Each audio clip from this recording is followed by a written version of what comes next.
And it's a good evening from me to you guys. How are you doing today? Welcome to another time with Bree. It is so good to have you with me here today. Today we're going to talk about a very interesting topic that I really is a big help to me. Because on Wednesdays I tend to focus on this topic as a reminder, as a way of keeping myself healthy. And it's about how to stay present and not lose yourself in crisis. So, my focus on Wednesdays is about being present. But today I'm going to focus on how not to lose yourself in crisis by staying present. So, crisis is something that we all experience at some point in time. Pressure will rise, emotions will intensify, and uncertainty can shake your foundations. It's easy to disconnect from yourself during those times. And what does that disconnect look like? It looks like you remain functional, you remain responsible, but internally you're off. You've drifted, you've disconnected, you've shut down, whatever that disconnect looks like for you. So I thought we could explore about how, at least 3 ways of how we can stay present without losing ourselves. And for me, what I found beneficial and what helps is really staying connected to yourself, staying attuned, and staying aligned with your vision and your values.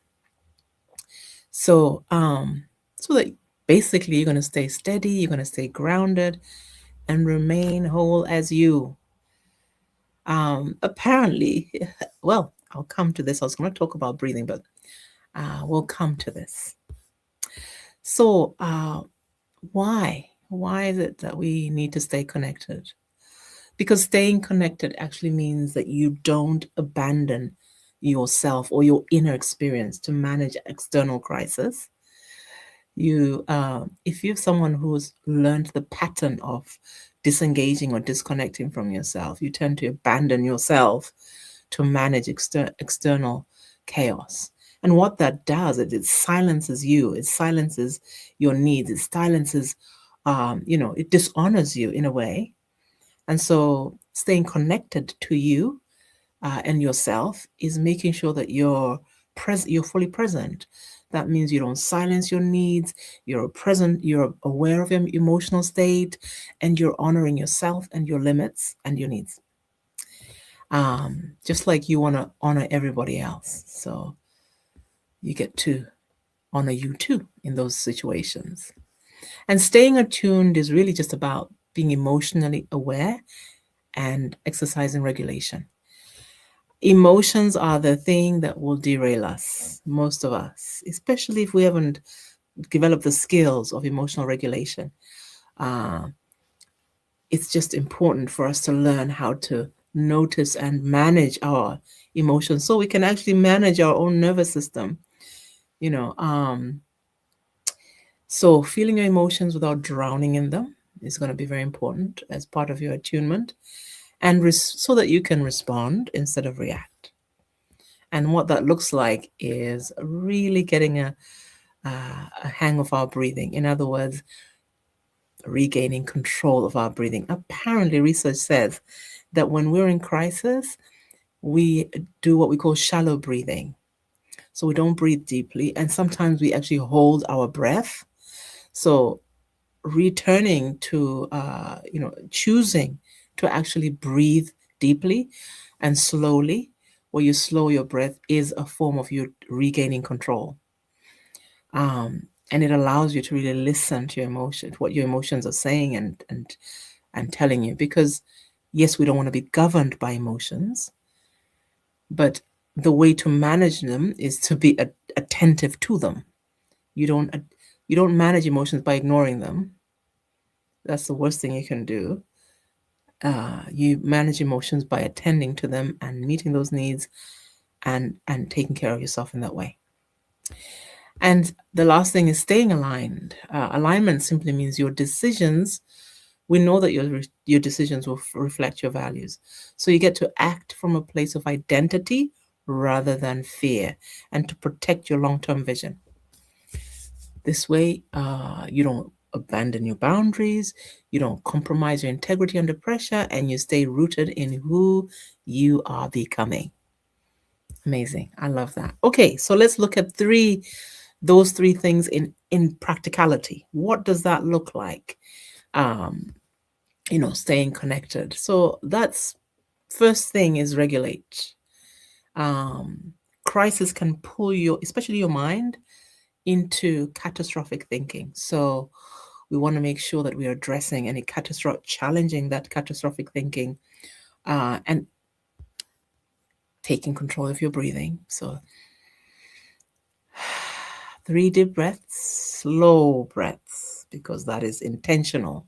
It's regaining control.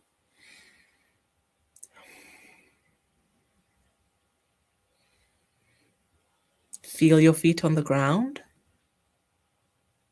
And you can do some self-soothing here, self-talk or affirmations or things that remind you of the truth of who you are. For example, I'm safe in this moment. It's safe to be me. It's safe to be seen. It's safe for me to be heard. I have control of myself. So things like that. And why is it that you've got to regulate first? You have to regulate first, and give clarity second, because you can't really align from a place of panic. You have to regain control, regulate, and then align. That is part of alignment, I guess. So, number 2, you name what's happening internally, because we know that unprocessed emotions hijack identity. It's amazing the stuff that comes into your mind when you're in that place of pressure. I mean, you start thinking things that you don't normally think. And a lot of them can be untrue, because our mind doesn't actually know the truth about what's going on. We are the ones who are able to interpret. Our mind, remember, it's a container of information and historical information. It doesn't know the future. It doesn't know, it knows the past, but it doesn't know really what's going on right now. It's just present. And the more present you are, the more you can interpret what is actually going on, which helps our mind, which tends to want to go backwards to history. So staying present, staying focused is about helping your mind to do so. And the way you can do that is to ask yourself in the present, what am I feeling? What do I need right now? And what fear is driving my reaction? When you name that, you can contain it. This is how you stay attuned instead of being reactive.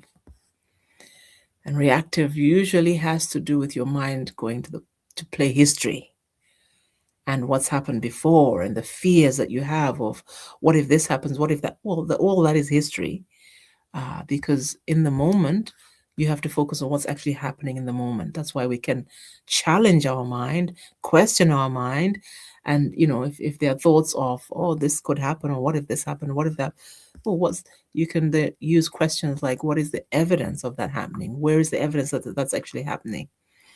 And which brings your mind back into the present, out of our conditioning.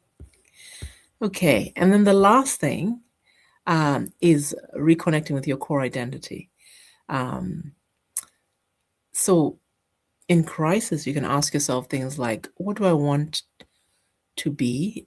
Who do I want to be in this moment? Basically, it's who you are choosing to be. We're all growing into something. We're all becoming.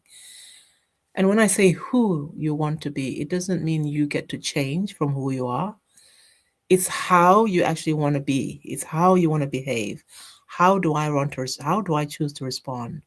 What response aligns with my future self, or the self that I'm growing into? What action protects my peace? Those kind of questions. Even one aligned choice stabilizes your nervous system. So when you're coming into alignment with what you're really intending, who you're really becoming, that alignment restores power. How? For example, it restores peace. And we know peace is power. Peace is power. So when alignment actually restores power, because you come into your authority, you come into your power. So the reality is you don't have to disappear to survive hard times. We don't have to disconnect. We don't have to hide. We don't have to shut down. You can stay present. You can stay peaceful. You can stay you. But it's a matter of practicing to do so. Practicing and practicing and practicing staying present, and practicing staying connected, and practicing staying attuned, and practicing staying aligned.